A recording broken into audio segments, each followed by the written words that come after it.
Welcome again to the S.E.M podcast. I am your host today, Zach Hewlett, and today we're joined from across the pond with our friend Christopher Lewis. Christopher, how are you, mate? Yeah, I'm good, thank you. Good. What part of the world are you calling from today?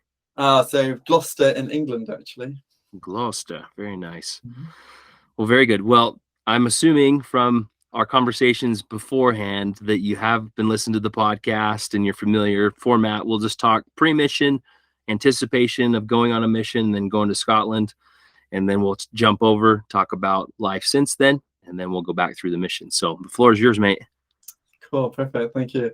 So actually, I guess as I was leading up to my call, actually probably before that, I went through a stage actually where I started working. So I think I prepared for a mission, and then because of my birthday and so on, I had a bit of wait time, and I guess it was a little bit delayed in my papers. So I'd kind of graduated, and then I needed to get a job. So I started working as an estate agent, and I quite liked it. So I think I remember saying to my mum that I don't think I'm going to go on a mission. I think I'm going to work instead, which I think like devastated my mum.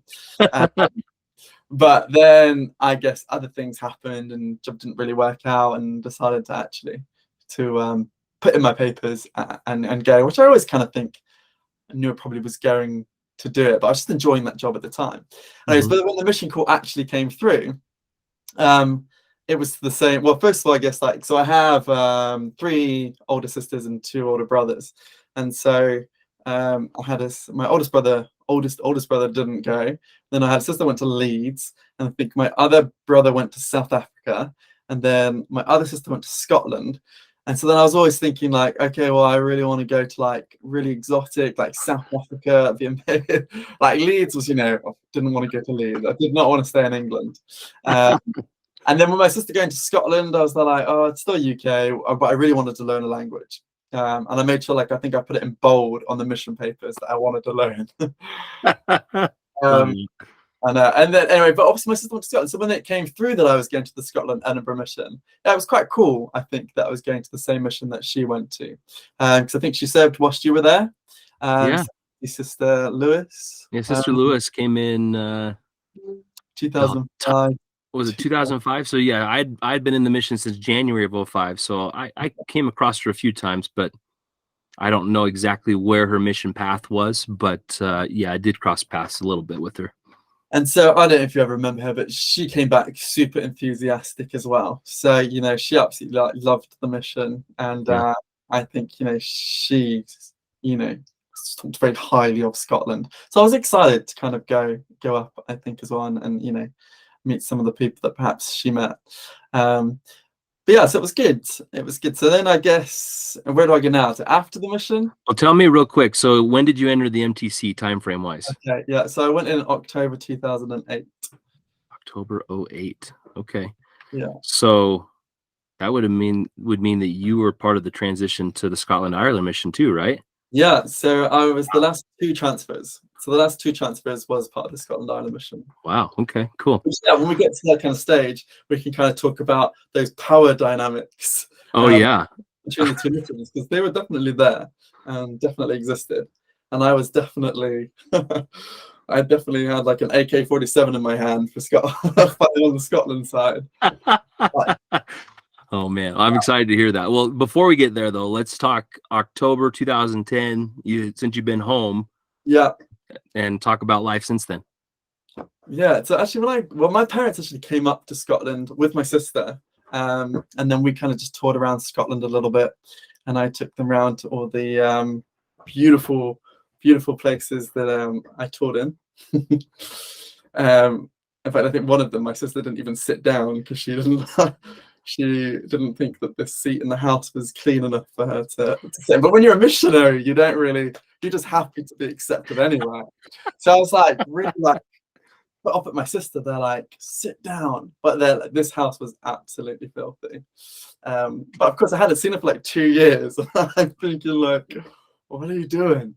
And then anyway, we kind of toured around Scotland. And then when I got back, it was like general conference.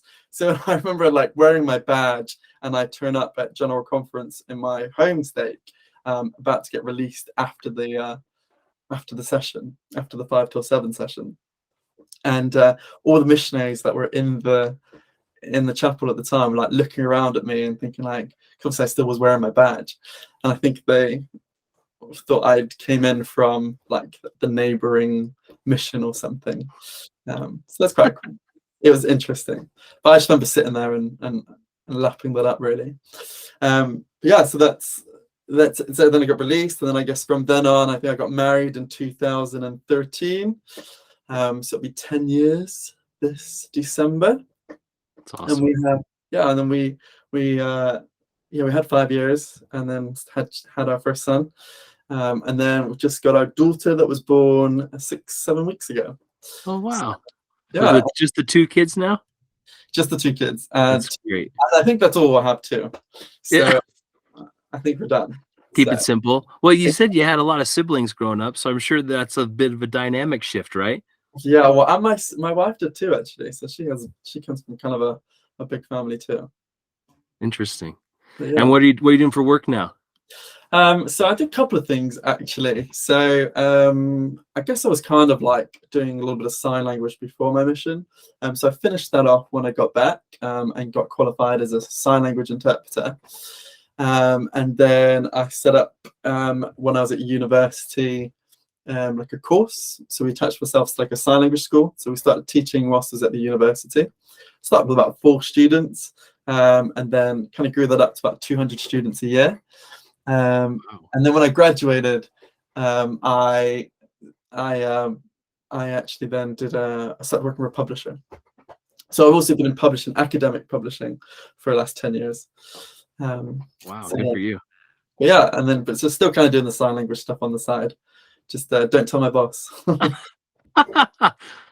If you tell your boss, he might use that to his advantage, not to yours. Yeah, That's awesome. it's all good. All right. Well, Christopher, take us back now to October of 2008. You can start MTC. You can start at the mission home. I mean, the floor is yours at this point. So carry on. Yeah. Okay. So yeah, I guess it's kind of a lot to go through, but I guess entering into the MTC, I remember it being quite hard. My whole family dropped me off there, and then of course I think, being British and so on as well. Like when people would come do temple trips in London, I remember we would always kind of sometimes see people that I knew, Right. walking past. So that was always quite difficult. I think you'd like bang on the windows, or like people waving out of the windows, people that you knew. And yeah, I kind of probably struggled a little bit with my companions. So I was in a threesome when I was in the MTC, and I think I just wanted to like have fun. I just wanted to like make the experience fun, and I think I remember him saying to me like, "Oh, what would you be doing? Like, what would you be doing this time? Like if you're at home?" And it was like a Saturday evening. He's like, "Well, I'd be preparing for the Sabbath day." And I was just thinking like, I just I wasn't expecting it. So I was just thinking, man, I don't think we're on the same page, or we just grew up with very different lives. So Pretty funny. yeah, so I kind of really struggled with that mentality of just, kind of being super committed to it, where I think I came in wanting to have a little bit of fun and just make, to do the work, but also just have fun. Yeah, So absolutely. a lot of people that I served around actually in the MTC, so I used to spend a lot of time with some other people, that were in the MTC. So it was really fun. So made some good connections there as well. And there was also like table tennis. There used to be like a leader that I can't remember his name, but he was really good at table tennis. And I remember like that was just like the highlight for me of like just playing table tennis over at the Culture Hall Centre. Yeah. Like, whenever we were like, and I remember being really intense because like I guess it's at Elder Patterson, and he was literally be like, get up there and be there like, "You're here to baptize, you go and baptize." And it was so like baptize that I remember thinking like, wow, this is like full on. But actually that was nothing compared to when I actually got to the mission. I don't know how many people kind of really mention it, but I think can I share photos? Does it work if I share screen? Yeah, you can do whatever you want. Okay, it just helps to like, I think, formulate something.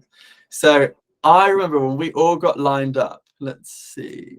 Okay, so like this is what I remember. This is the picture of the when we arrived in Scotland, or we're just going out to Scotland. But anyway, we're basically arriving in Scotland this day. So this was my MTC group. Love it. Yeah, and so I remember like the sister missionary, Sister Williams, she like meets the mission president's wife, and they go off nicely into the big mansion of the house of the mission home. And then we get, as the elders, we got all like, well, we had the dinner and everything first, and that's when she went off. And then we get escorted up to the the mission office and like meet the president. So it's like a really nice time. Like you meet the president, Frederick, and he gives you a hug as you get off the train station. So it's like really nice. And then it was like have the dinner and everyone's really nice. And then we go up to this like mission office. And I remember we got lined up. We got lined up, and literally we just got torn apart with like basically like everything that was wrong with us. So I think I got rebuked for the way that my mission mission badge is connected to my collar, because I didn't have a pocket. So I remember like being absolutely like rebuked, saying, you know, I just take that off right now. And then I think Elder Frost's tie doesn't touch his belt, so he was being rebuked for that. I think Elder Bowling wasn't wearing a belt or something like that. But anyway, so you needed to make sure we always had a belt, always needed to have product in our hair, no pink or purple ties. We weren't allowed to wear. And yeah, I guess tie always had to touch your belt as well. So, but I remember like that is. Do you remember who the assistants were at that point in time? Yeah, so Elder Nielsen was just going home, and Elder Blake. So he was Blake? a year out on his mission. Yeah, Ryan. Okay. Interesting. Yeah. And then, so I just remember thinking like, wow. And then they were literally like, they just finished like tearing us apart with like what we were wearing. We were like looking at each other like, wow. And then they open up the scripture of their like, if you think that we are rebuking you now, like you need to be not so prideful. We're doing this because we love you, and like, you know, this is done because we love you. And I was just thinking like, wow, like okay. But it was just like an absolute. And then we had to like. Then I remember we had to like. They made us do role plays, so we had to like pretend that we were inviting people to be baptized on the street, and everybody had to come through, and they would give us feedback on the way that we were asking people to be baptized on the street.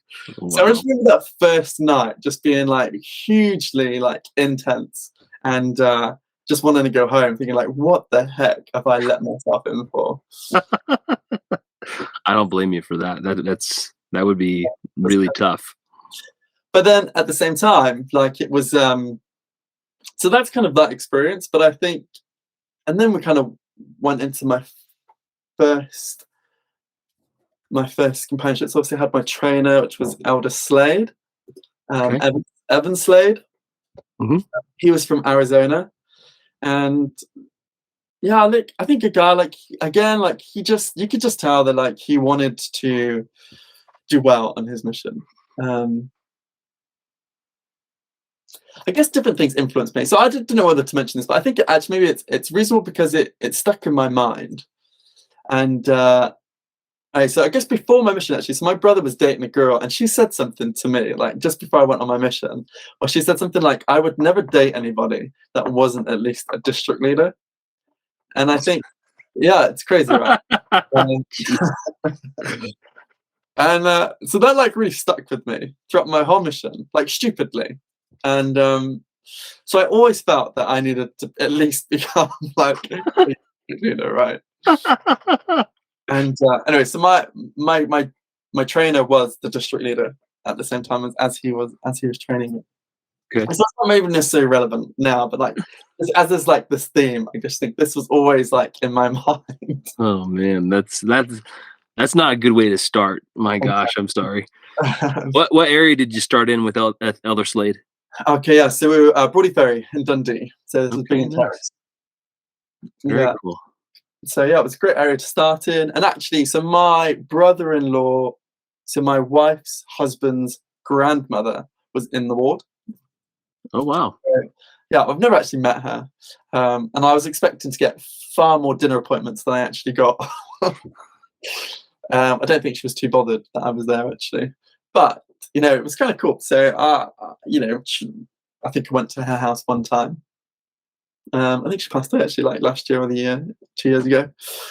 But yeah, so that was Granny Lease, Sister Lease, that would have been in the ward, Bingham Terrace. But anybody has stories about her? I don't really have any. Yeah, so Bloody Ferries where I served in, and that was great. It was there over Christmas, and I think everybody used to go to there on New Year's Day, where everybody would do that fresh cold water swim on New Year's Day. Okay.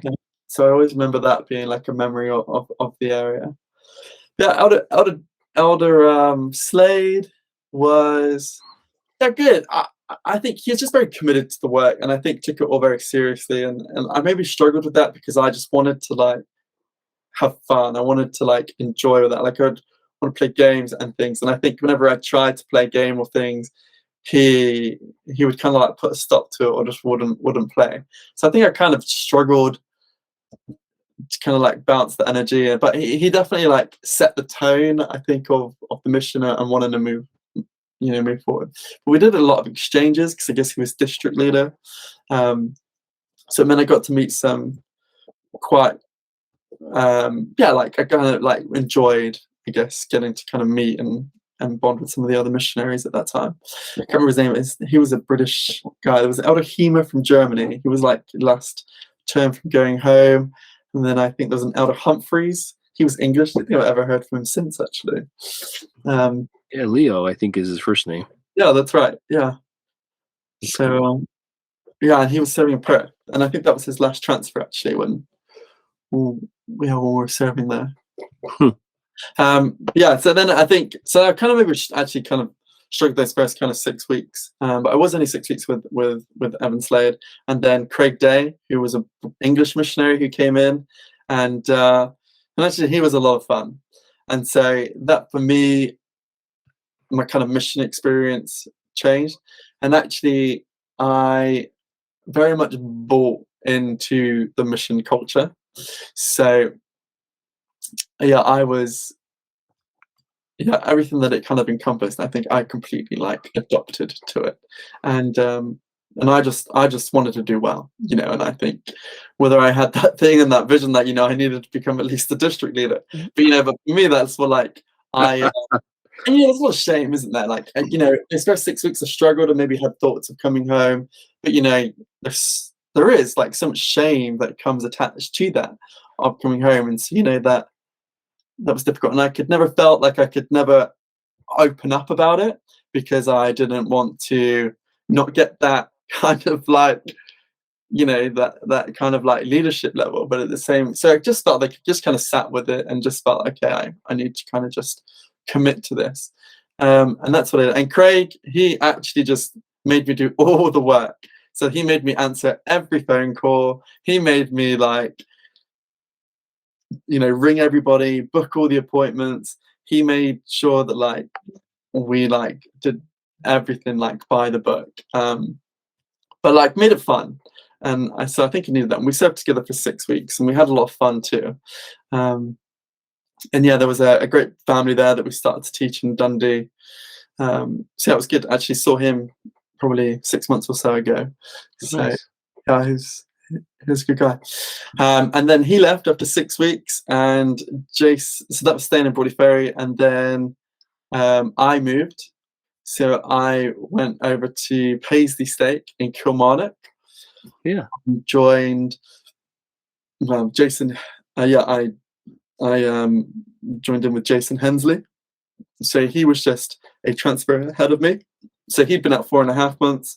He would have been in his third transfer. No, he would have been in his fourth transfer. I would have been going into my third. So we're quite a young companionship.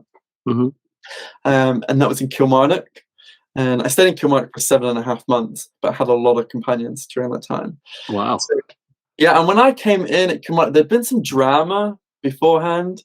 So I can't remember what was it, but there was like a lot of emails. Like I think like missionaries were kissing members or like dating. I think there was rumors that like maybe one of them had sex in the baptismal font. Oh my goodness! How much of that's true and how much of it's hearsay? I don't know. But yeah, so there was like a few things that happened there. Anyway, but never really experienced anything like that when we were there. But yeah, always remember like one thing with Aldo Hensley is we built this absolutely massive snowman. In fact, I have a picture of that one too. I can kind of show it. But yeah, it was absolutely huge. I remember like it was in like the middle of March that it snowed in Scotland, and we just went out and we just kept rolling and rolling. Oh and my rolling. gosh. And Like yeah, 10 feet tall. yeah, it was massive. We had literally had to like climb on top of it. And why I'm not like wearing no gloves and like no coat, this would have been absolutely freezing. But that was It's a typical missionary thing, you know. yeah, that was really, really kind of cool. Yeah, so that was kind of Kilmarnock, and that's at Hunsley, and then after he went, so we had, well, actually, I remember there was this like, well, I don't like oversharing really, because obviously he came in, but actually, so he moved out because there was this like less active girl that fancied him, and she became quite vocal about it. So I think because of the like dramas of the past that happened within that war, that I think the president was just there like, we're gonna get you moved out of there just so like nothing happened. Oh, gee, goodness. Yeah, so then I got sent in for 6 days, Wayland Grantham, and yeah, like so by this stage, like I'm probably like oh, I don't really, but yeah, so I'm like fully committed into this like mission culture. So like the whole product in the hair, tied to the belt, no pink or purple ties. Like I have like bought into that culture. Like, so it's very much like, yeah, like I'm fully like behind all of that. Like that's what God said. Like we're there to become the brethren, right? Like I think I'm studying the apostles. And like everything to the way they look, because that was kind of like the talk of the mission. It was there like you wanted to look like the brethren, so it was like having the shiniest shoes. It was like trying to put like a dimple in the tie. I don't know if any of my like people from my time have ever talked about this. Like we literally to the point where we would like study the way that the apostles would be wearing their tie and make sure like we had the dimple. And if you weren't wearing the dimple, it would be there like, oh no, you're not brethren enough. Oh my word. I'm laughing because my era of the mission, that was completely opposite. So anyway, carry on. Yeah. So I mean the stories get worse. Like I think I got definitely a lot worse. And so Wayland Grantham, and he was so chilled. So for 6 days, and I didn't know how long I was going to serve with him for, but I struggled so badly because I think I just walked away from him at one point. It's like, where are you going? He's like, you have to stand by. And he would like, if I wanted to go one way, he would purposely walk the other way. And I think I like really struggled with that. And then he'd be like, I'm the senior companion in this in this companionship. And yeah, but in some ways, like maybe he taught me things, and maybe I really needed to chill out. And he was trying to teach me that lesson at that time. But yeah, there was no ways I was going to hear that. But yeah, I'm not in touch with him anymore, so I'd be interested to know kind of like his take on all of that.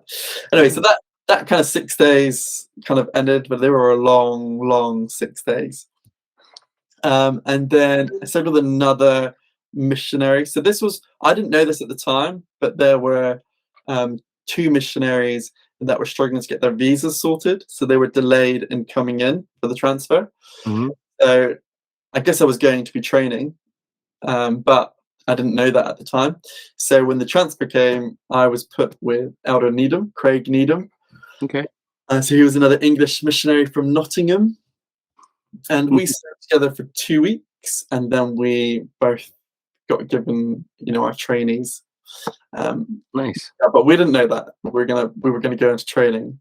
So, yeah, he was fun. Like I think I always enjoyed serving with, the English missionaries, which is kind of that same kind of culture, a little bit of that vibe. So Yeah. at that time in my mission, it was fun.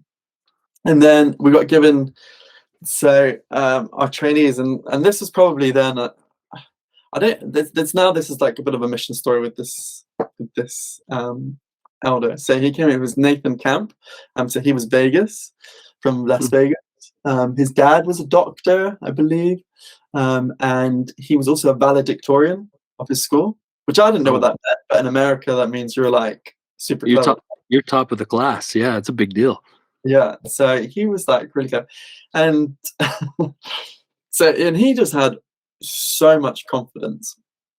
So like all the like zone leaders and like the assistants, they just like loved him because he's just this ball of energy. It was like, yeah, I'm gonna go baptize. Let's go baptize, and yeah, like, and I think he was like super then like by the handbook. So like if we were going over an hour for like a dinner appointment, he'd be going there like, oh, do we need to go? Oh, do we need to go? Oh, do we need, like right in front of like the members and everything.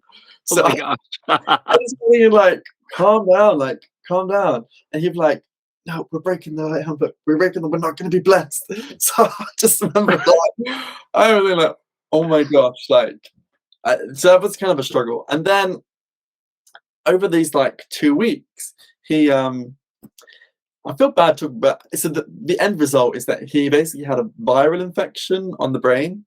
So he ended up going home on medical grounds, and actually I believe it took him like 3 months to like get over it when he got home.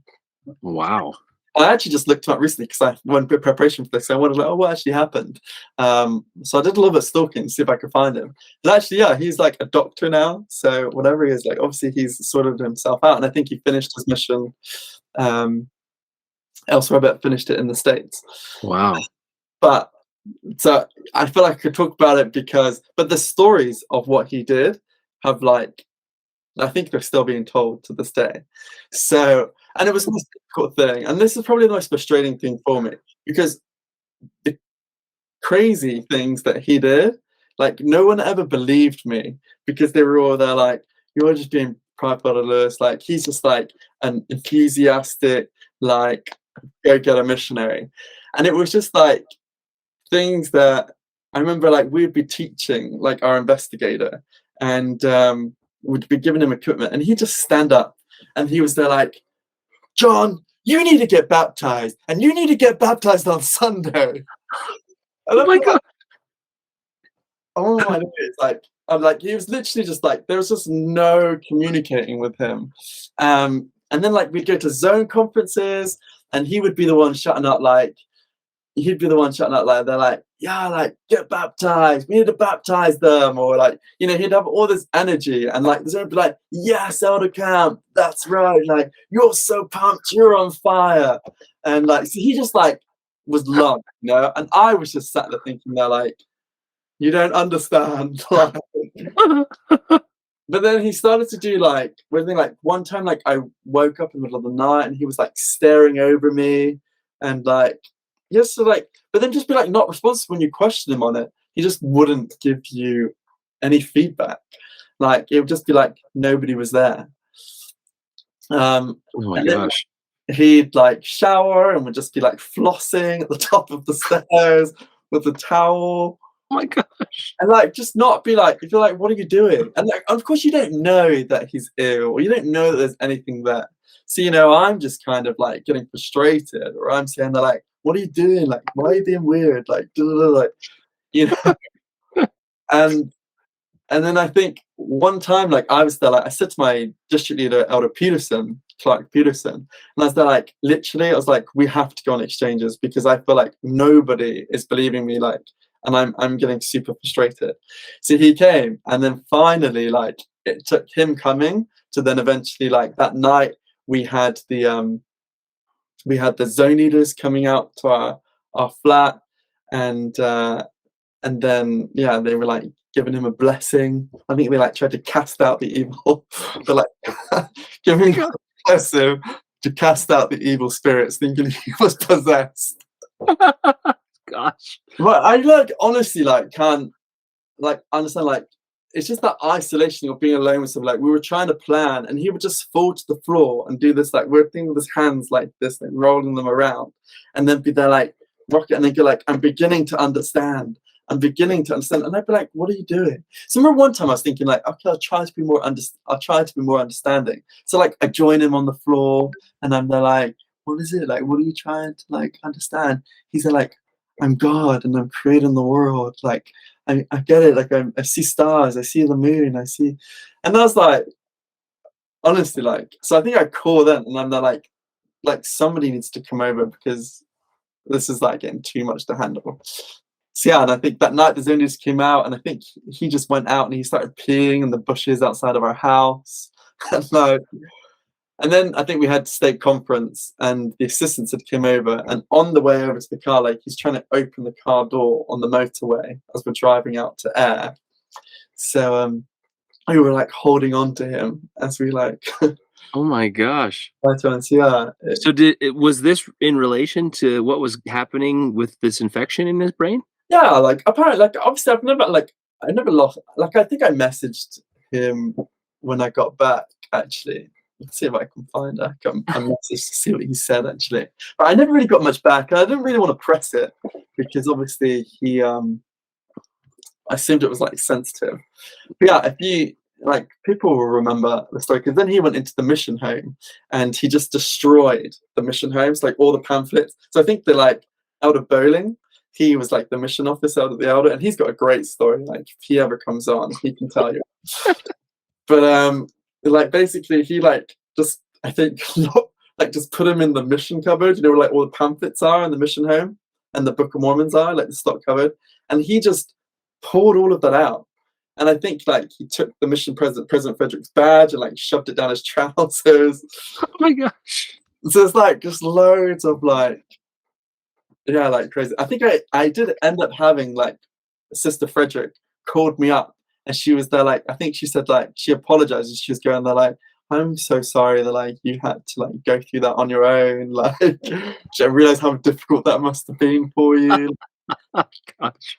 Because like I'm just being told like it was really difficult. You have to be like for 2 weeks like in this mission culture of just like it's super like I'm just being hammered and being called prideful and like, you know, stop being prideful, Elder Lewis, stop being prideful, like, you know, he's a great missionary. And I was just thinking like, why is nobody like understanding? Like it was difficult. So I did have a sense of relief, but at the same time it was very difficult. Now, let me see if I can find it. It was Nathan Camp. But like I said, I'm sure like he's absolutely fine now. Like he's a doctor, right? So he's obviously done very, very well for himself. Yeah, here we go. So I'm not friends with him, but I did send him a message and he said, I'm finishing my mission in the States right now. He goes, how are you doing? He's like, yeah. He goes, yeah, I have no clue what happened, to be honest. Thanks for taking care of me. It took me like 3 months to recover, but I have about a year left of my mission here in the States. Wow. And that's the last I heard of him. So I don't think he responded back to my next few messages.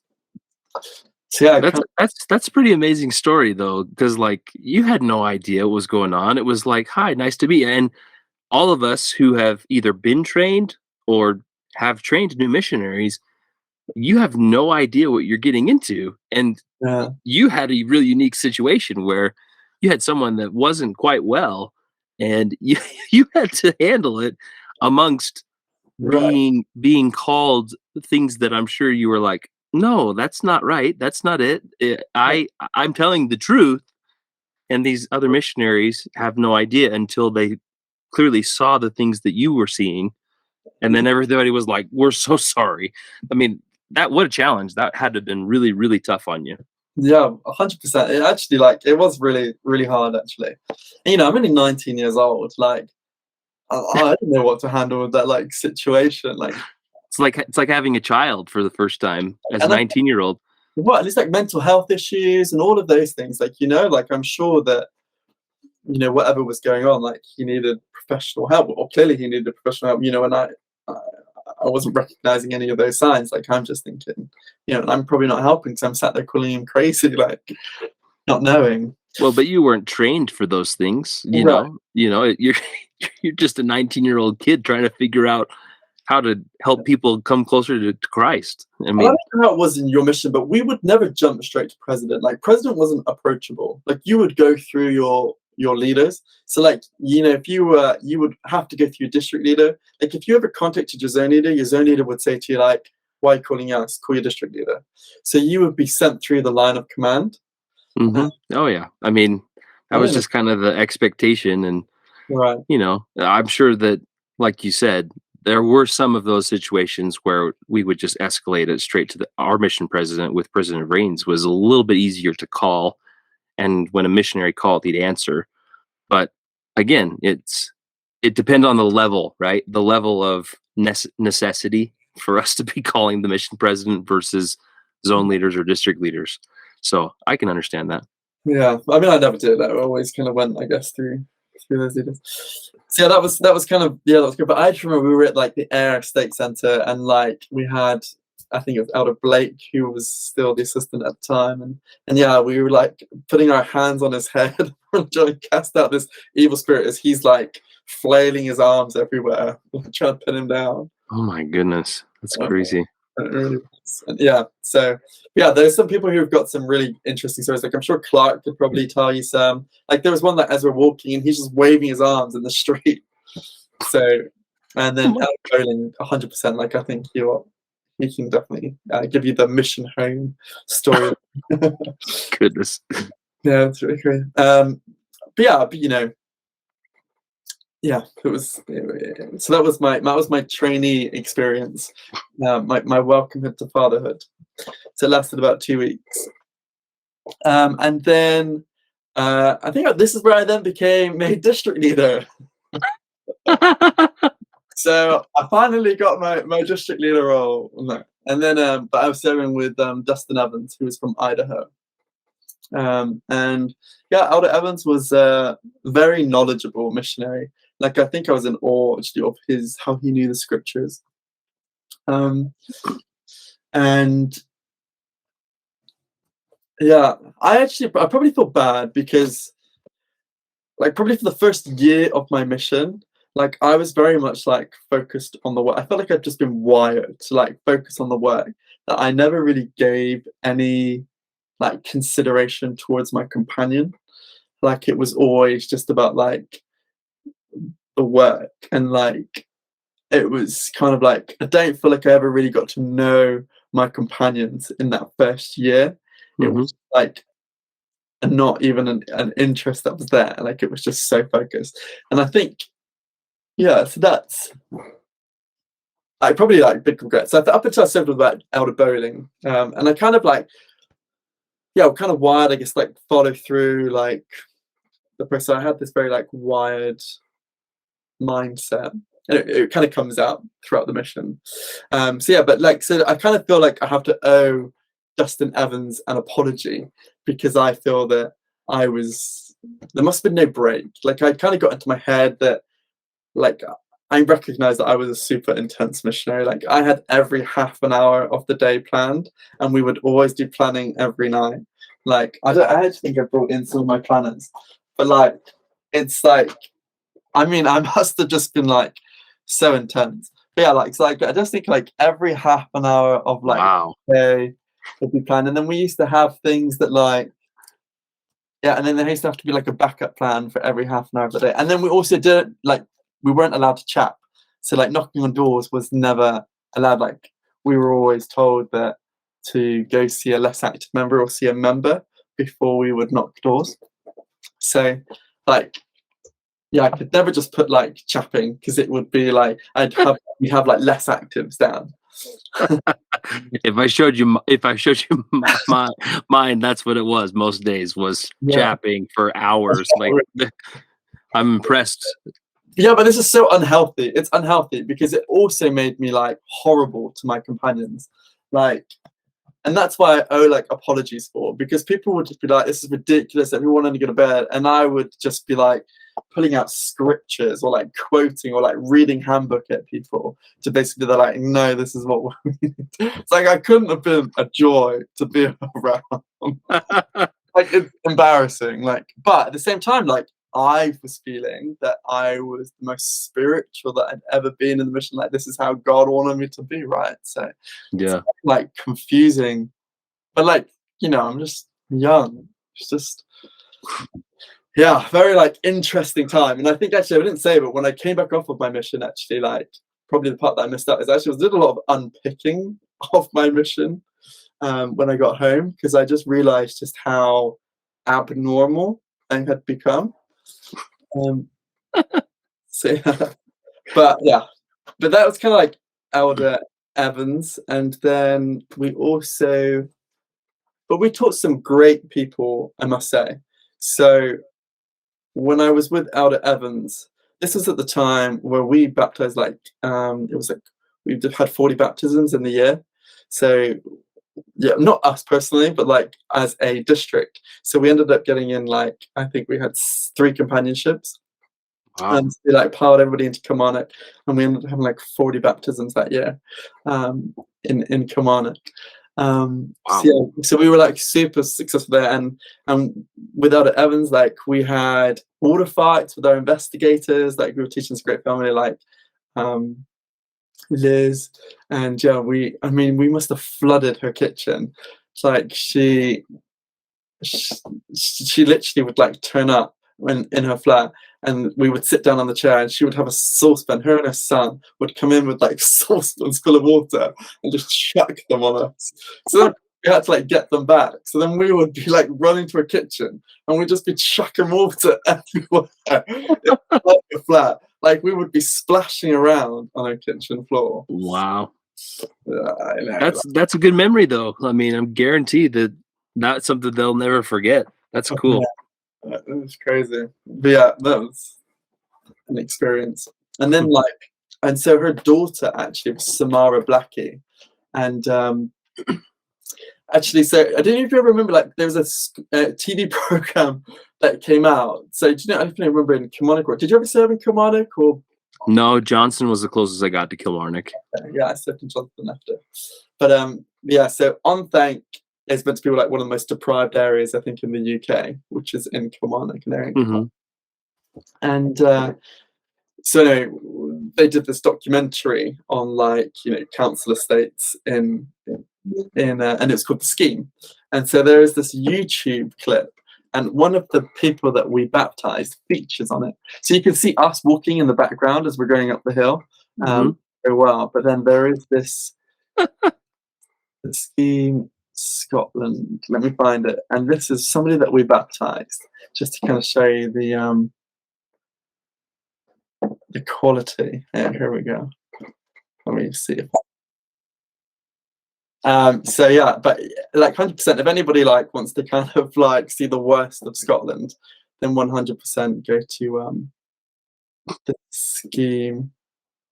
Jeez. This is, but yeah, there was and I remember like when we were baptizing her, she turned up, her and her friends, and they must have turned up at the baptism drunk, and Elder Mulford was the zone leader at the time, and he'd come over, and so our investigator was getting baptized, and her friend came in, and she was definitely drunk, and then oh no, she was sat down already, and then the zone leaders walked in, and they were like looking for a place to sit. So she looks up at him, and she's like, "Oh, hello." She's there like, "You can sit right here on my knee."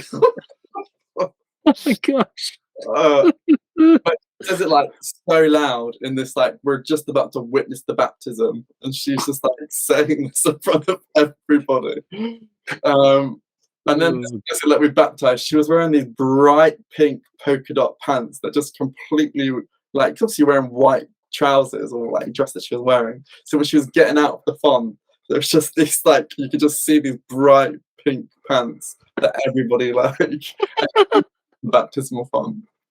Oh gosh. So yeah, there is this. Oh, I really want to find you the crypt now, just because it is just shows you the. Find it and send it to me, and I'll put it in at the end or something. Okay, we'll do it. Bring back those memories for anybody that served in Kilmarnock. Yeah, and then so after Elder so still in Kilmarnock, and then had John Olsen come and serve with me for the last 6 weeks. And yeah, I think he kind of like was maybe struggling at that time, And I maybe feel like I owe an apology if he was to ever listen to this as well, because if you were struggling as a missionary, like you shouldn't have been sent to me. Like, I don't think that, because I just wasn't nice. I just wasn't that nice. Like, and I think for somebody who like needed that help, I remember that like, yeah, there was this like, not him, but like obviously I was in the district, and one of our companions who was serving at the time, I won't say his name, but like just to kind of explain like the culture of the mission. So he was called to be self-harming, like he was using razor blades from his shaver, and he was you know, going at his wrists.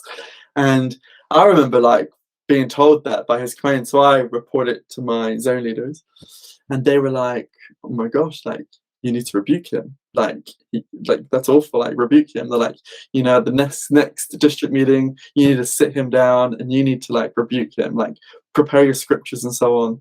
And they're like, and we'll come in and we'll watch you rebuke him, and then we'll give you feedback on it. Oh So my goodness. and I remember like, so I did, right? Like, so I prepared all of these like scriptures, and he sat there, like obviously clearly like a person who's like depressed and down and like saddened or whatever. And you know, and I'm reading him a scripture about how he's defiling the temple of God. And like those are probably things now that I look back and I'm like, I'm so like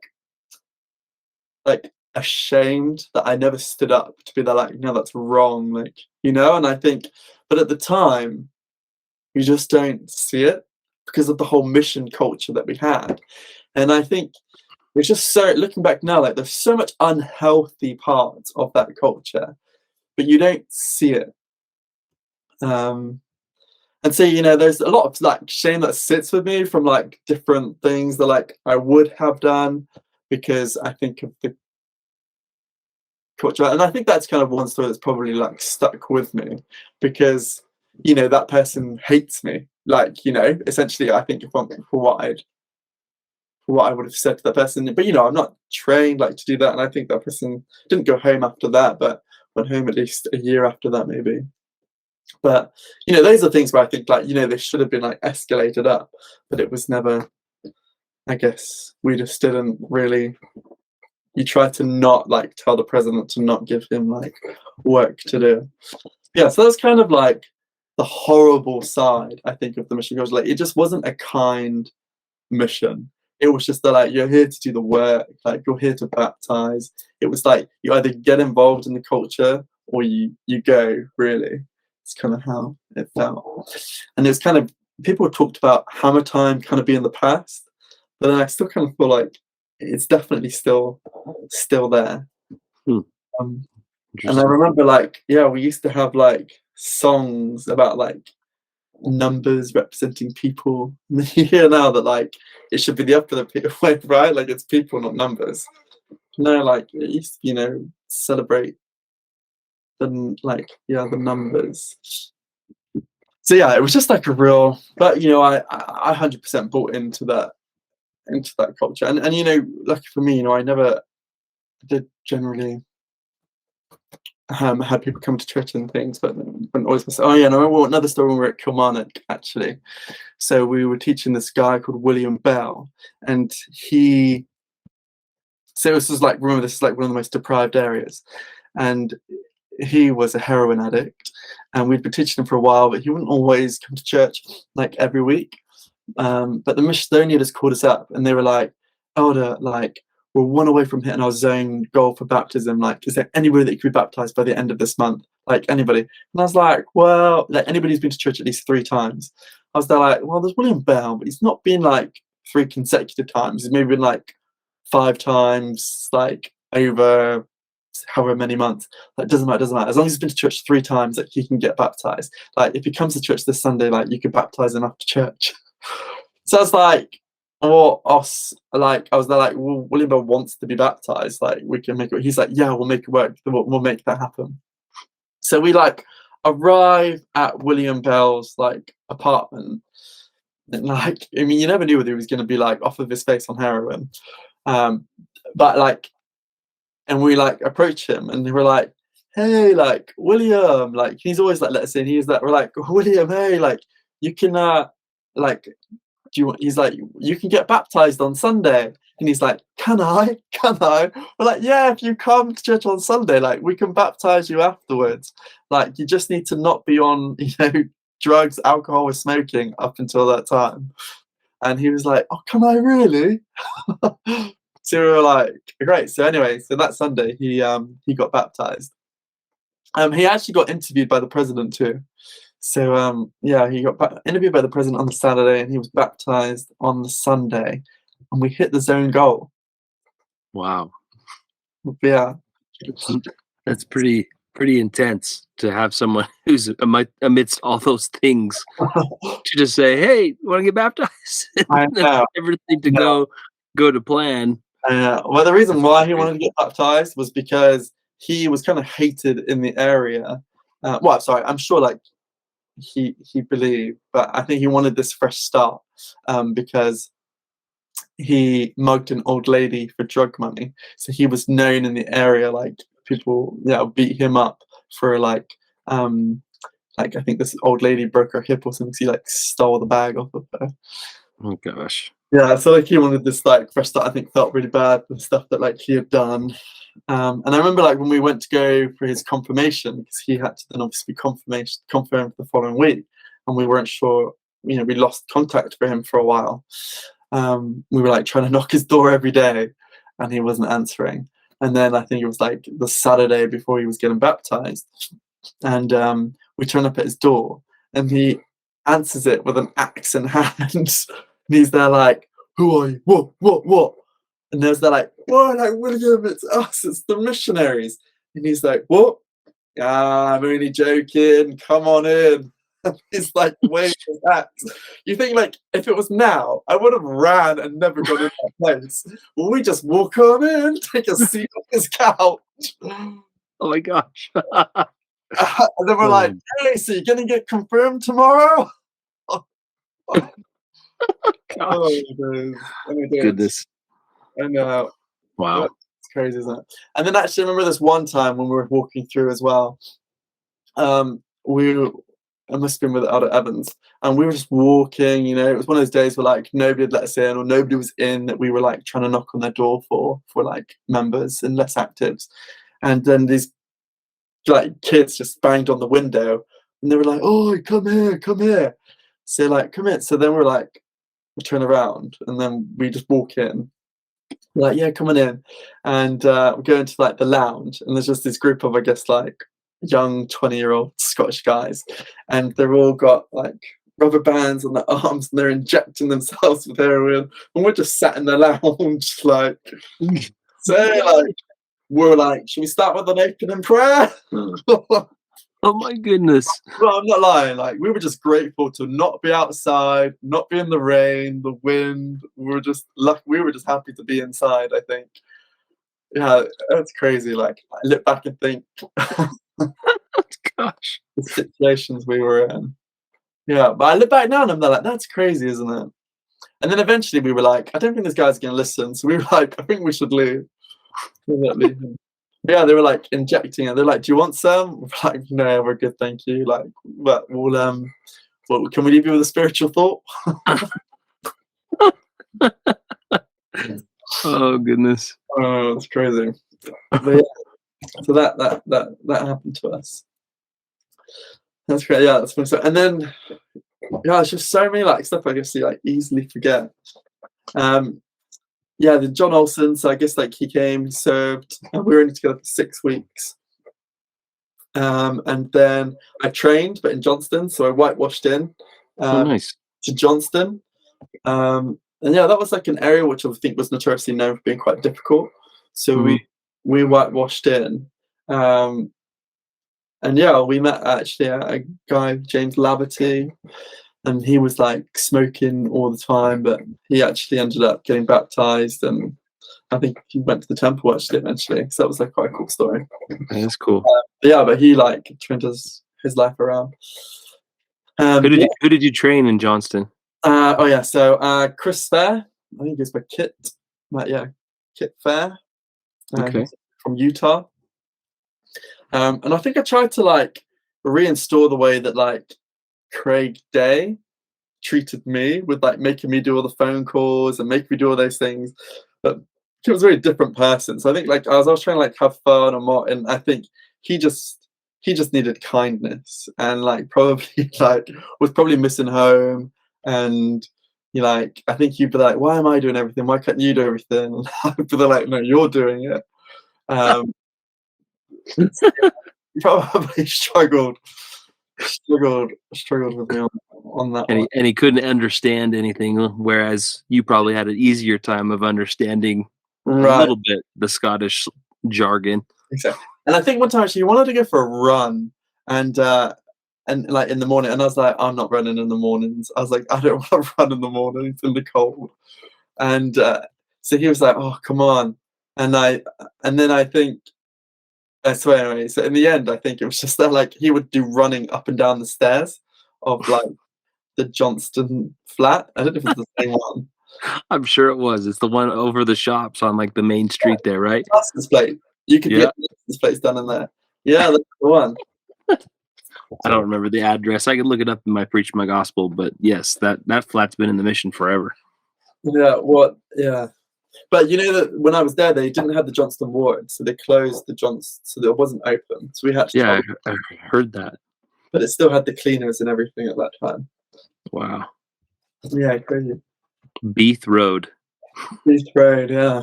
in Quarrelton Village. Wow. Yeah, we used to have it. So we used to go up kind of by Johnston Castle. There was a sister there. I can't remember her name, but she was like the nicest lady, and we used to like she just feed us all the time. So yeah, we would kind of go to her house a fair bit, but she had all these cats. There'd just be hair everywhere. And I remember like food or things like that. But when you're just so grateful to be inside that I think you just look past all of that stuff. Yeah, Be it's there. very true. Very true. Yeah, and then after there I whitewashed again, but went to Irvine and Okay. whitewashed in with Nathan Hawkes as a zone leader. So we whitewashed in, with Nathan Hawkes, and so we had a car, which I was really grateful for. And yeah, and then actually, so this, like, I think I did actually send an apology to Nathan Hawkes after my mission, because I think when I met him from the train station, you'd like go to like Glasgow to go meet and exchange all your companions, and you'd go back out to areas. Yeah. And I it makes me paints me out to be horrible. I think maybe like just the culture. Well, I can't maybe say it's the culture because maybe it was.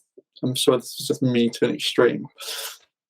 But I remember like not even shaking his hand to say welcome. I literally was there like, pick up your bags, let's go, we got work to do.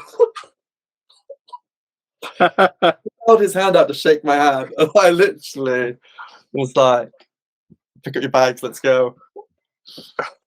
Anyway, You were hardcore. I was awful, literally. And then I remember like, what was it he said to me? I think we were on the way back in the car. I'd like have get him for like he was very musical, and I think of like in companionship inventories and things, I'd be like, I don't like it when you whistle. I don't like it when you do that. I don't like it when you do like nitpick on all the worst things. So how he put up with me, I have no idea. I was looking through my journal, and he actually invited me to his wedding. So not that I would have gone. He lives in Utah, but Yeah. I was there like, why don't you hate me? So yeah, but we did go out when I was out in Utah a few years ago. He came to like the reunion meal. So if he's forgiven me, I'm grateful for that. But we had some good times too, actually. So we used to go out. We covered Stranraer whilst we were kind of in Irvine. Mm-hmm. So we had a lot of good times. Like, so we were kind of whitewashed in. And I remember the very first night that we arrived, like our flat was egged. And we were like, what? Like, who the heck did this? And of course, like, if you're familiar with the Irvine youth, then we were like whitewashed welcomed with like a completely egged house, from like top windows right the way down to like our front door had just been completely egged. But I remember feeling that we were like, all the stuff that happened, like probably felt like we were better off, because the stories that we'd heard of the missions behind us is that they'd like stolen the missionary's car and they'd like driven off in the missionary's car. But yeah, and then the other stories of when we were there, I think they like called us out to like the chapel, and then they locked the gates. You know, it's like those big green gates that are like in the urban chapel. They locked those gates, and then they basically and the church door, and then they basically just like 6 of them had these massive water pistols, and then they just started chasing us around the church, drenching us in water. We're just like trying to run and hide, and they're like drenching us in water. But you know, they would come on joint teachers with us. I remember we would go pick up one of them, and just nightmare. Like, it was always like a story every time. Like, they would bear great testimony, so they were great joint teachers. But they remember this one night, it had been snowing, and he just got loads of like snowballs, was in the back of our car, and then like everybody would be going past in the street, he would just be throwing these snowballs at. Like, this one guy must have like, he had his car boot open, and like it was a manual Corvette. He threw the snowball. It went straight into this guy's car. You could just see it like go everywhere inside of this guy's car. He like slammed the boot shut, got in the car, and started chasing us. And I was thinking, I can't stop. Like, this is really bad. So we just like, I just thought, I'm gonna have to get away from this guy. So it's literally like a car chase. And the man was like, don't stop, Elder, don't stop, keep going, go faster. So I'm like trying to lose this guy who's like chasing us for whatever reason. Oh goodness. Oh, it's crazy, crazy story. Yeah, one of those times actually when we were covering in Stranraer, we one of the guys that my sister started teaching in Stranraer, she served in Stranraer, we picked up that investigator back up, and then actually he ended up getting baptized in the local swimming pool there. Wow, yeah, that's pretty cool. Yeah, Jude. That was quite cool. And then there was also like another family there as well. Yeah, so we kind of had some, and then just those roads going down to Stranraer there was like scary, and then we'd always have to try and get back by like 9:30. So yeah, and I think there'd be like this shame. I remember like we would, if we ever had to like stop for a petrol station, it was late or something, we'd like be hiding our badges, or like if it was like a Sunday and like we'd forgotten to get fuel, there was that like walk of shame into a petrol station as we needed to like get fuel.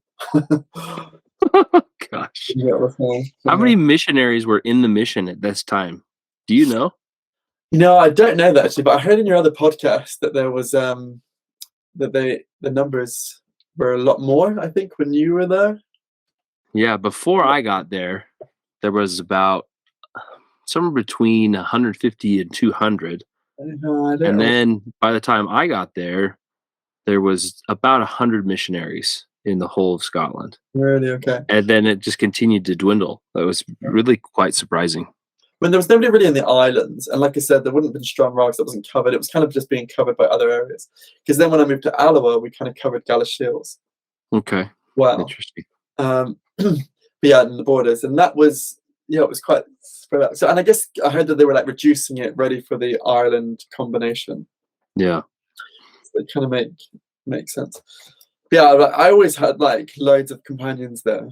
So after, I feel like, yeah, so I guess like out of Hawks really, I then went across to like Josh Bowling, and moved into Alloa. And so Josh Bowling's actually in the same group as me. Mm-hmm. Actually, well, before that, I feel like when I was in Irvine, I forget, there was, I have to show this photo. So there was Sister Lewis. I don't know if anyone remembers her, but it's like Helen Lewis. Oh, so we, basically, like, she would always have the missionaries over.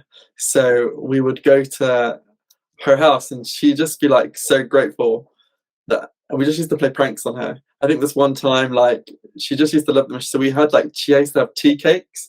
So we did this one thing where like we put our hands behind our back and we have to try and eat the tea cake with our mouth. It's like a race of who could do it the fastest. Then I think she wouldn't do it. So we ended up just then like force feeding her it whilst holding her hands down. And just like force feeding her this tea cake. This, which is what this picture represents.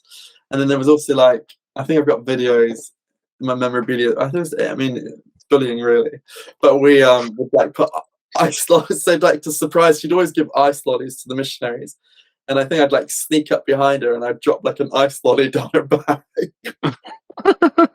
She would just be going like, "Oh, it's freezing! It's freezing!" Yeah, we that video. So yeah, but she was like a great sport, so she loved it. Yeah, I just don't know. Just yeah, so she was just great. She was fun. Oh, that was out of Hawks. Yeah, so great stories. Right. And then yeah, so then I moved over to like Alloa, in Edinburgh State, and this is where I served with Joshua Bowling, and I think that's where like probably like that kind of like type of person that I was, of like trying to be like super intense, because I'd have like that plan for like everything was, and I remember like trying to do that with Josh, and like and he would just be there like, I'm not doing that, like I hate planning, and but he was so funny, that actually like he really like chilled me out. So I felt like from that second year of my mission, so like from Josh Bowling onwards, like I felt like will probably like develop a bit more of like a better relationship with like who I'd served with than the first year. So I probably started with this first year of those companions that I served with, and then like the second year, I felt like okay, I was less intense. I wouldn't say I wasn't intense, but I was definitely like less intense. Yeah, and I think we just had more fun as like a companionship. Yeah, so like that involved like we would like have water fights with like investigators in this area in Alloa. Yeah, like it was lovely. So like and Josh Bowling was just so funny. Like he I forgot this one story actually. Actually, maybe let's show you this photo. There's just too many things to like cover. Like, but so when I was in Irvine, actually, so with Elder Hawks, we did meet this one lady, and she was like, she called herself the Lilith, and she had this satanic Bible, and so like we were teaching her, and she was basically saying that she felt she was Lilith, like she was married to Satan, like she believed that. And then as we were teaching her, we were telling her like, you need to get rid of the book. So she gave it to us one day, and me and Elder Hawks decided to burn it. So this is the picture of like, oh my gosh, her satanic Bible, and then yeah, and wow, and then she asked for it back. why? Oh, I guess she felt like she was meant to be a Satan worshipper. Oh dear. Yeah. Oh, and then on those roads down to Stranraer as well, we got we went on kind of an exchange, and I think he was in his first 6 weeks, and we were driving down to Stranraer, and the car there must have been some oil on the road or something, but it like slipped out, and we got stuck in this ditch, and so he gets out and like tries to push us up, and I'm like got it in reverse, but it's just spinning all this mud. So he's actually we were on our way to church in Stranraer. So he turned up to church looking like this. He does not look chuffed at all. He is not happy. It was so funny. Like he would literally be there like, "Oh, this is brilliant, isn't it? The first time to Stranraer." And you'd be like, "Oh, hi. Yeah, I'm Elder Young. Oh, what's this? Oh, just a bit of sheep poo." Oh goodness. He wasn't happy. Yeah, that was hilarious. That is pretty good. Yeah. Yeah, so different. Anyways, there was yeah, and then I guess like loads of like different story, but I guess with Adabone, like he is literally just hilarious. Like I think this is him here. So he would just like wear these hats and like put the Jimmy hat on, and he'd be like, "Elder, I do not plan, I do not walk, I do not bear testimony of fasting." He's like, "You are doing all those things." So he's like, "Don't expect me to do any of it." I'm just he literally just like cracked me up. Oh my gosh. Yeah, so but there's some like great videos. In fact, I have to like there's this classic one of of Oh, nice. there's another one behind. Let's see a marching band. So this was him. He was in a band camp before. I think I showed this to like every missionary that was ever in the area. Um yeah, I'm not getting the audio. oh, you're not getting the audio. Okay, well this is basically saying like our bowling in the area, and I'd say that he was in band camp, and then he'd like come in and be there like, "It's not band camp, it's marching band," and he'd get so mad at me, and then he'd give like a rendition of what he used to do, um, he, and then he gives me a little improv of what marching band is like. I never knew what it was. Whilst in like American school, apparently it's a big thing. And, Where was he from? so he was from Utah. Oh, okay. Yeah, so I'm guessing he was a trumpeter. yeah, yeah, it was good fun. Yeah, he was great. So and I think he taught me a lot as well. Like 100%. Like he just made, he was just so funny. And like I think to like get him to walk faster, we would end up doing like I feel like I'd have to do the like Give him a beat. yeah, exactly. And he'd respond really well to it. Yeah, but he's good, you know, and we've kept in contact actually. So he pretty much comes over to the UK every year. So yeah, we meet Every up. year, man. I want to hang out with him. But yeah, so he's but yeah, you should definitely get him on the podcast. I'm gonna recommend that he comes on. Okay, that's he's awesome. He's got great stories, and he's a great storyteller too. And he's been told that he's got like that voiceover voice, which he loves to hear. So sweet. Yeah, perfect podcast voice. Let's do it. Cool. So yeah, I'll tell him to get on. And then after that, so I said with another British missionary, Martin Young, he came into Alloa. And yeah, we met some great investigators, and we had a lot of fun. So this is like the investigators that we were teaching. I think they 100% fancied him. But when we were teaching them, like, it was just, like I said, it would be like, they would just like do water fights. And like, as he was leaving this last day, they basically filmed and they cream pied us. So they made him this cake. And then as he's distracted, they'd sneaked up with these two like cream pies and then just like pied us in the face. So absolutely, in fact, so I have that actually. It was completely took us by surprise. But yeah, this was like a family of people that we were like teaching.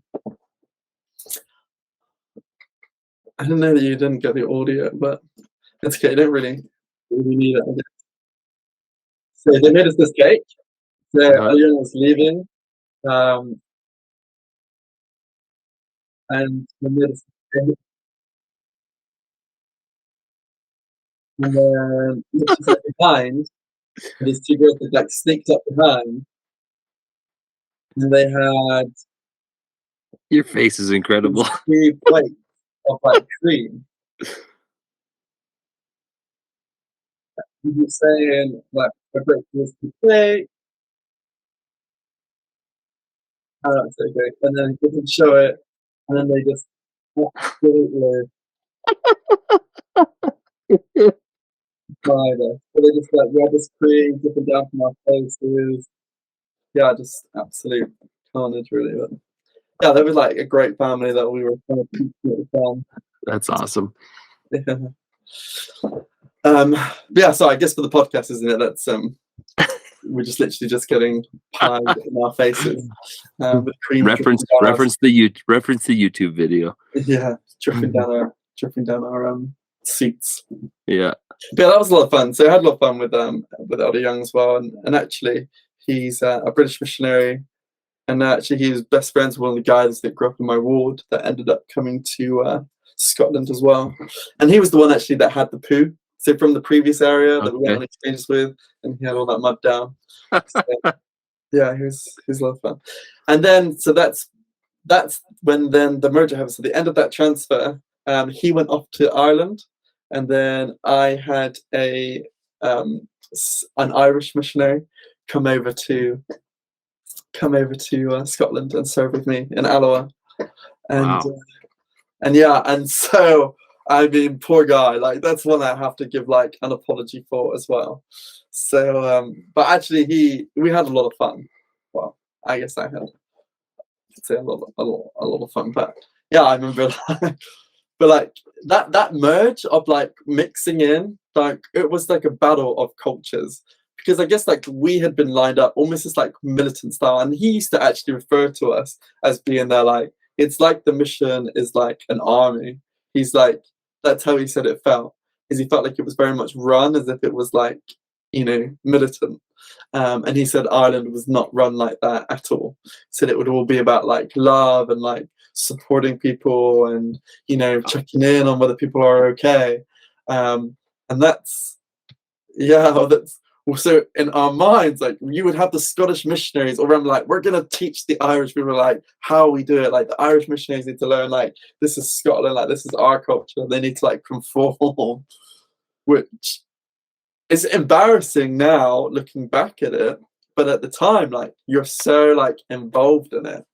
Like, I mean, if I wasn't shaking my Scottish missionaries companion's hand, like when I was at when I remember being at the mission home with them coming in, like, I think we lined them up and literally like, okay, you need our product in your hair, tie touch in your belt. And they would be like, what are you on about?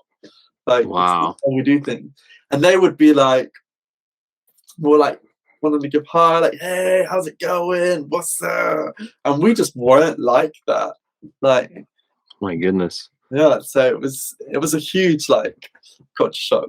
But I mean, my companion was great. Like he was so patient, and I think probably actually he was so patient, and he was great. Like we had a lot of fun. Like he was like 6'6", so he was huge. He was like a team basketball player. But yeah, like what's his name? I was just trying wrestling with him. Like I would just drag him out of bread, and like he would refuse to fight. So I think I'd like jump on his head, like I'd always just be like trying to do anything to like egg him on. I think one time, like he was like, "Oh, can you iron this for me?" And I was like, "I'll just keep it on. Like we'll just like steam it." So I think I tried to like steam and iron it whilst he was wearing it. Oh no! And, stupid idea, right? Because I was scalding hot. And he was like, "Oh, I can't believe you just burned me with an iron." What was your companion's name? Oh yeah, that's Jake Robinson. Jake Robinson. Yeah, and he's from Ogden actually. Is it Ogden or Provo? Was it like the same? I don't know. Those are two different areas of Utah. Were they close to each other? I mean, within an hour and a half. Okay. I think it's Provo actually. His dad like builds all the houses in Provo, I think. Very cool. But yeah, so yeah, but that was an interesting time, and we had 2 transfers together. But yeah, so there was definitely that kind of, and I guess that's why that song came out. So there's like the song that's kind of there now, which became the mission song, and it was about unifying the 2 missions together. Yeah, I'm not familiar with it. Would you like to sing it for us, Christopher? Oh well, I can't. Like I would have to find it. I don't even know where the CD is, but if you literally just put Scotland Ireland song, it must. But it's like I'm just kidding. Don't worry about it. I guess something like our mission in life is to serve the Lord from da da da da da da, and it gets like all the areas of like Ireland and Scotland. Oh wow! It's very catchy. I think it was like one of the Osmonds things that puts it together. Nice. But yeah, that was like the song that was brought in, and then it kind of got sang at every district leader and zone leader meeting. It was all about trying to like unify the mission. But yeah, it was just real how powerful. how long had Jake been on his mission, Elder Robinson, when he came in? Yeah, good question. So he was younger than I was. I want to say maybe he was about a year. Wow. Just after, but obviously, yeah, but he killed me off. So he was my last companion. It's all Yeah. good. Well, we did a lot of like hiking up the Alba Glen. Trying to think of like things. But yeah, he was fun. When we did yeah, sorry. Yeah, there was so many stories. But yeah, so I mean pretty much that's all of my missionary companions, and I think like I probably just painted myself out to be like a real like intense, horrible missionary. But you know, my thing was like trying to have fun and like to not be so robotic, and I think like I was very committed to that work. Maybe not so much my companions that first year, but tried to. So I think when I came home, I 100% really struggled because I was so committed to that. And I think I remember like rebuking my mum and dad for like having tea and coffee in the house for like maybe guests that came to like come and visit. My mum used to have it in there. Yeah, like real bad, like really intense. So yeah, for me it was just about like unpicking probably a lot of like the mission. I think yeah, I still do it, but you know, I 100% bought into mission, and I've got so many like good memories. I think of the people that I'd met and like served around, and like yeah, some great funny stories that are definitely there. But yeah, at the same time as well, like the mission could have been kinder. Like I feel like some of the people, like there's so many people that just went home, and it's sad to think that like you know those kids have been the way that maybe they were treated, and I think we could have had a kinder culture in the mission. Like, just don't think people are always seen as people, and that's been difficult because I think you know that doesn't reflect the real world when coming back out. But yeah, I maybe Interesting. but Well, yeah, as I'm looking at your timeline, I'm reminded that you saw the transition from the Fredericks to the Griffiths, right? right, yes. So yeah, that change happened Almost midway through your mission, right? Yeah, pretty much. Yeah, I think it's like 9 months in. Okay. Yeah. Did you see a transition at that point in time? Oh yeah, so for a period of time? relaxed off of like he wasn't bothered about ties touching belts so much or things like that. But it wasn't like but you know the assistants and the leaders of missions like they were still running the mission. So like even though President Griffiths was in like you know I would still be being told to like you know you need to tell your missionary your junior companion to get his haircut. Like it was almost like it was my fault for him you know, not having like the typical haircut, right? Like it was too like, and it wasn't even that bad. He just had like a fringe, like just a longer fringe, and they were like, no, he needs to have that cut off. They're like, why has he not got a dimple in his tie?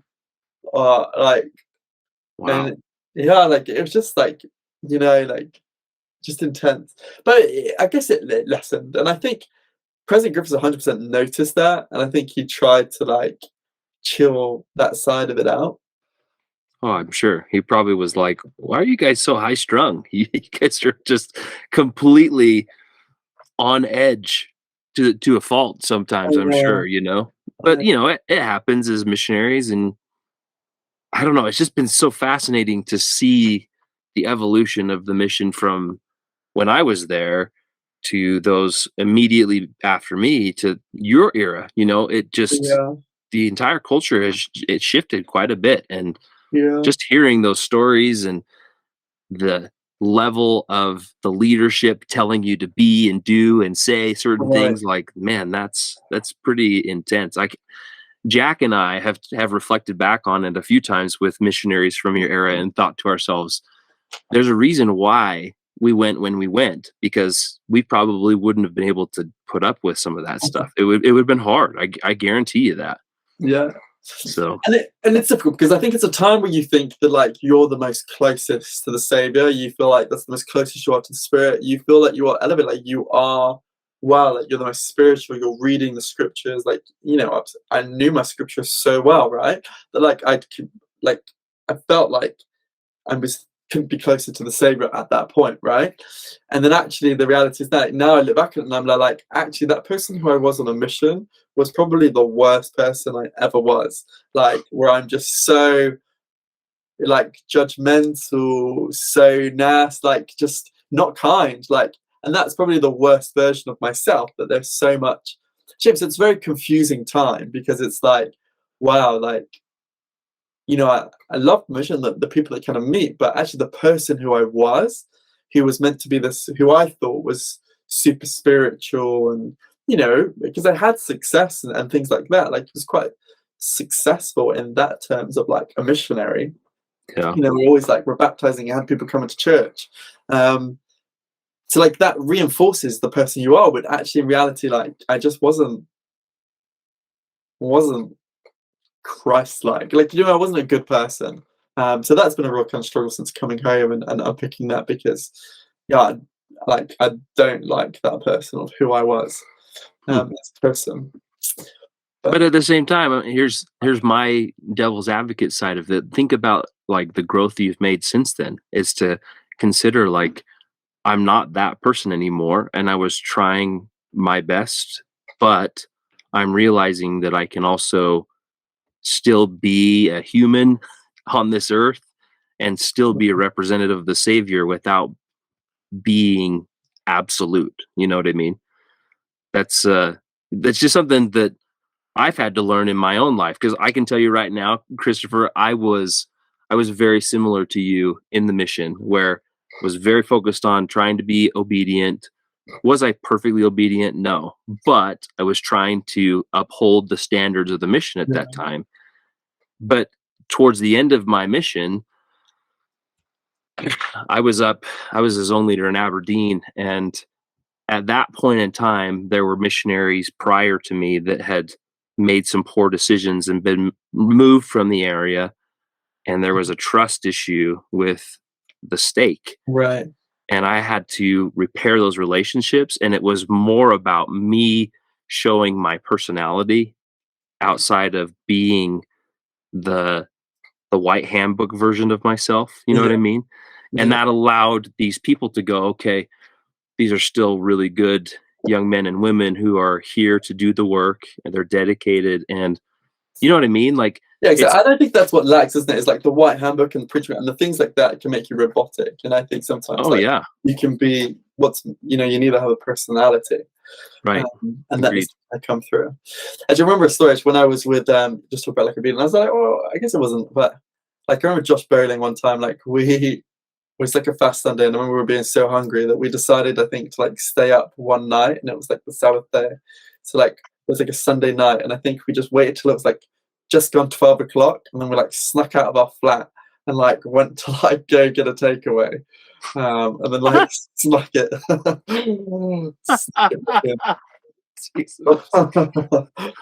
We all had those moments. I mean, you probably never heard the term before, but in our time in the mission, we had a term called P-Day Eve that was and oftentimes on P-Day Eve, we tried to take some of our time to be prepared for our preparation day as opposed to preparing the right way. And we'd go to Asda at 9 o'clock and get all our shopping done, so we'd have to do it the next day or whatever if we had activities. But man, it's just so fascinating for me and for Jack and for all those that are listening to hear, like I said, this change, this evolution. And it really was a reflection of the leadership, like you said, not necessarily just the mission president, but the missionaries who were under the tutelage of those mission presidents, and kind of driving those things home for everyone that was involved. So Yeah, thank yeah, you for sharing your experience, because honestly, like, your experience is unique to mine, I can tell you that. yeah. Interesting. But yeah, but it's meet some great people, met some great people, and yeah, still in contact with a few of them. So Yeah. it's Well, good. then I guess the question for you now, Christopher, is, as we're continuing in this, I mean, so this is information that will come out in the future, but you're kind of like on the cusp of our cutoff point Uh-huh. between the Scotland Ireland mission and the Scotland Edinburgh mission. And so I guess the question is there any missionaries from your time in the mission that you would like to hear from as we're continuing in our conversations that you want to call out tonight? Yeah, definitely. Well, I 100% think like Josh Bowling. So Yeah. I think he'll be great to come in. I think, yeah, he'll be a great addition. Um, I don't know if you've heard that. I mean, Craig Day is another English missionary. I mean, I want to say we've been in touch with Craig now that I'm thinking about it. Let me pull up my calendar as you're continuing to think. maybe. So out of Bonin served with Craig Day too. I think he was Okay. on the previous podcast. Yeah, Andrew Bonin. I can't remember his first name then. And then actually, if you were interested in hearing that, I'd be interested to hear like Jake Robinson's take of coming into Scotland from Ireland. Yeah. But then I don't know whether you want him to cover the whole mission or whether you just want to kind of cover that first couple of months. But that would be really interesting to kind of hear how that mission maybe kind of like mellowed out, or like his take on it, because I mean, yeah, it was definitely intense. And like I said, he said it was like treated like it was almost like an army. So I'd be really interested to get his take on it. Yeah, I mean, if you're still in touch with him, we'd love to hear from him. And like I said, if it's the type of thing where we can share it with those that are, oh yeah, we do have Craig on the schedule. Oh, cool. End of April. So Okay, you'll hear from Craig. He's on the docket. okay, And it nice. was probably because he served with Andrew Bonin that Yeah, that he's in touch with us. So, nice. but yeah, I mean, any of those, like, get us Nathan in, Hawks. I'll tag everybody that I'm in contact with because Nathan Hawks maybe would be good too. yeah, I mean, honestly, as I'm looking through this list, we haven't talked to any one of your companions to this point. And so that's the thing that's been fascinating for Jack and I as well, is that the eras of the mission involve so many people, and the likelihood is we won't touch them all. Unless we're doing this for the next 20 years, you know what I mean? Oh, it's a lot of time you're investing too. Well, it is a time investment, but man, the takeaway is so valuable. Like, I can tell you right now that my own mission experience has been enhanced listening to others say, I went through this, and I'm going, me too, like, because in the moment you're so individualized, you and your companion, that you feel like you're on an island. And Mm. then you're like, oh well, I experienced that too, and it kind of fortifies that it wasn't just you going through the hard times that you had, you know Yeah, what I mean? yeah, definitely. um, Yeah, that's difficult. I think maybe my final comments would be is I think actually like as with like many positive experiences that I've had it, but probably like the downside to my mission is that I think I lost trust in the feelings of the spirit. And so that whole feeling of where I felt like I was acting on the promptings of the spirit at the time of my mission, which I now look back on, I think, wow, that's like a shameful person myself, is probably taught me to distrust that feeling. Like, so therefore I don't really know what that is. Like I couldn't bear my testimony of that feeling of the spirit anymore, because that's probably like maybe the saddest part of that whole experience. Because yeah, I couldn't like there's times because of where I thought I was speaking of the spirit or acting in the spirit where I was convinced of it. I can't stand by that now and go, well, actually, like, there's no way that was the spirit because God wouldn't have wanted me to act in that way.